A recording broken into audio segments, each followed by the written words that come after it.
Welcome to this episode. This discussion is about the legendary ancient civilization of Atlantis.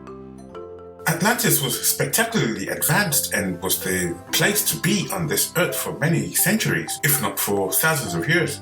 We've known about Atlantis for many years and have always seen it represented in media and in Hollywood as being extremely ancient, extremely advanced technologically and socially, and situated somewhere outside of the African continent.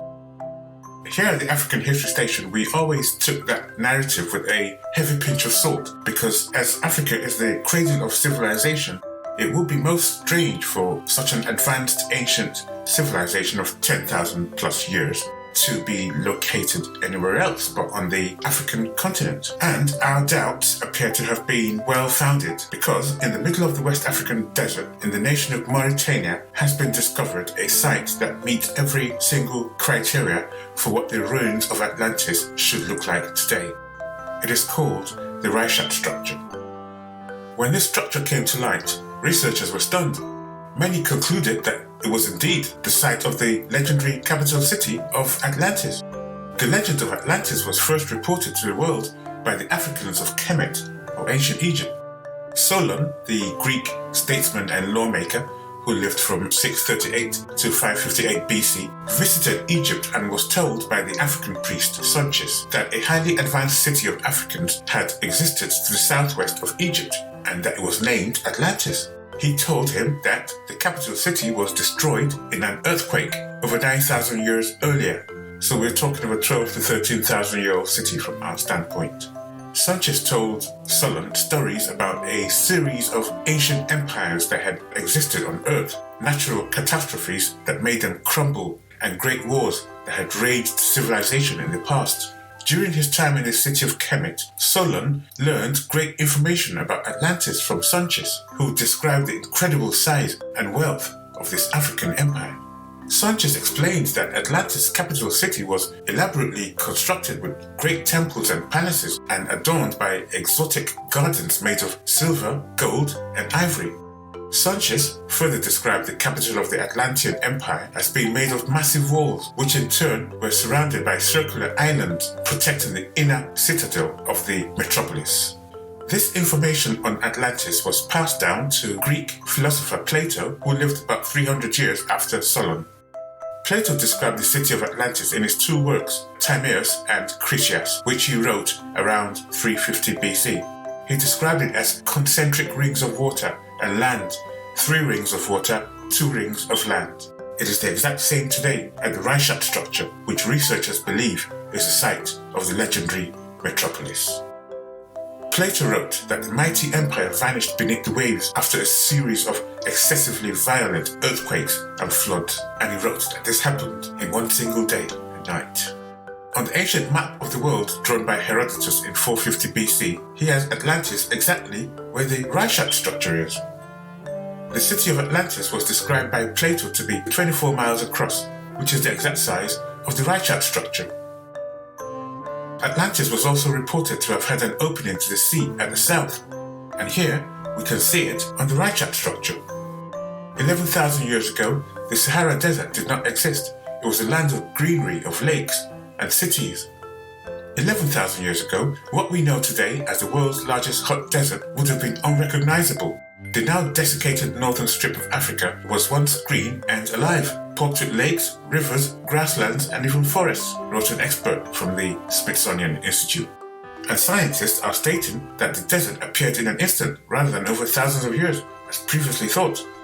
And radar images taken of the Mauritanian desert show a 500-kilometer river running right through it, meaning plant life and wildlife once thrived in the area, which is now desert.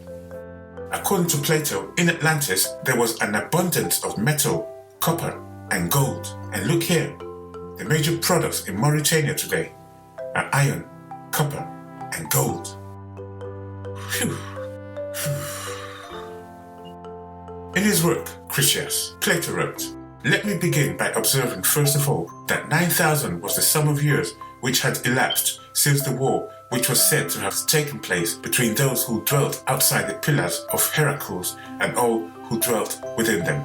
This war I am going to describe, of the combatants on the one side, the city of Athens was reported to have been the leader and to have fought out the war. The combatants on the other side were commanded by the kings of Atlantis, which, as was saying, was an island greater in extent than Libya and Asia, and when afterwards sunk by an earthquake, became an impassable barrier of mud to voyagers sailing from hence to any part of the ocean. So Atlantis was reported by Plato to be an island, but the word island had several meanings in the Greek language of the days of Solon and Plato. According to scholars, it could also mean a peninsula or a land within a continent surrounded by rivers, lakes, or streams. Furthermore, according to research, Plato describes Atlantis to have ruled Libya as far as to the borders of Egypt. That means Atlantis must have been located west of Libya, and Libya itself must already have been part of the Atlantean territory based on water cycle stability and paleoclimate data. Researcher Zhang reconstructed the desertification process in North Africa following the Green Sahara, an abrupt dryout in the Atlas Basin, and a gradual desert expansion afterwards powered by trade winds and westerlies. With the gradual desert expansion from northwest to southeast, people living in the Sahara were squeezed to the Nile Valley. The population conglomeration gave birth to the dynastic Egyptian civilization, which started about 5,000 years ago, shortly after the end of the last Green Sahara. The legendary first king of Mauritania, where the eye of the Sahara is located, was named Atlas, which had to be where the name Atlantis came from. The word Atlantis literally means the city of Atlas. The Atlas Mountains, as they were known, are also located north of the Reichardt structure, which confirms Plato's testimony that mountains with rivers flowing around them were to the north of Atlantis. Here you can actually see the signs of the flooding that affected the city. The buildings were said to be made of red, white, and black rock, according to Plato, and look what researchers have found there. Relics of red, white, and black rock. Huge amounts of salt deposits have also been found in the Reichardt structure, which prove that the place was once flooded over, just like Plato stated. In addition, the geographical features in the Atlas Basin are compared with Plato's account on Atlantis with a perfect match, according to research. King Atlas was said to be skilled in philosophy, mathematics, and astronomy. Some ancient reports actually credit him with being the inventor of astronomy. So the Reichardt structure was once Atlantis, we believe, and it is washed away and very little is left visible, but it certainly matches Plato's description quite perfectly as regards the size, location, shape, and so on. Herodotus wrote about the Atlantis tribe being at that location. Herodotus, known as the father of history, predates Plato, and here a 45 AD Roman map indicates Atlante at that location where the Reichardt structure is. Plato also wrote that Atlantis was beyond the Pillars of Hercules, which is the Strait of Gibraltar, close to the Reichardt structure. Some people have cast doubts historically over the actual existence of Atlantis, but here at the African History Station, we have no reason to disbelieve the Africans of Kemet who reported these facts to Solon, or that a serious scholar like Solon invented the story out of thin air, not least because the founding Egyptians carved in stone that they were survivors of an advanced civilization to the southwest of Egypt, which had been destroyed in a cataclysm. They had migrated to Egypt to restart their civilization. In the emerald tablets of Jehuti, known also as god Thoth, said he flew away from Atlan to bring civilization to Kemet. Furthermore, all the evidence shows that the Egyptians were highly civilized from the get-go, right from the very beginning of their civilization, roughly 6,000 years ago. This meant they must have migrated from a region that was already highly advanced. Now in Egypt, it is notorious that there is no indication of any early period of savagery or barbarism. All the authorities agree that however far back we go, we find in Egypt no rude or uncivilized time out of which civilization is developed. Menes, the first king, changes the course of the Nile, makes a great reservoir, and builds the temple of Ptah at Memphis. We see no barbarous customs, not even the habit, so slowly abandoned by all people, of wearing arms when not in military service, wrote Tyler. Among the ancient cultured nations of Egypt and Assyria, handicrafts had already come to a stage which could only have been reached by thousands of years of progress. In museums, still may be examined the work of their joiners, stone cutters, goldsmiths, wonderful in skill and finish, and in putting to shame the modern artificer. To see gold jewelry of the highest order, the student should examine that of the ancients, such as the Egyptian. And the great Egyptian historian Manetho referred to a period of 13,900 years as the reign of the gods, and placed this period at the very beginning of Egyptian history. Here at the African History Station, we believe that those 13,900 years were a recollection of Atlantis. Regarding Atlantis, Plato wrote that the country immediately about and surrounding the city was a level plain, itself surrounded by mountains which descended towards the sea. In Atlantis there existed a confederation of kings of great and marvelous power which held sway over all the islands and over many other islands also and parts of the continent. This echoes the Egyptian belief that they descended from a confederation of 12 kings. Herodotus also wrote that the Egyptians boasted that their ancestors in the lands of the West were the oldest men on earth. And Diodorus of Sicily informs us that the Egyptians themselves claimed that their ancestors were strangers who in very remote times settled on the bank of the Nile, bringing with themselves the civilization of their mother country with the art of writing and a polished language. They had come from the direction of the setting sun, and that they were the most ancient of men.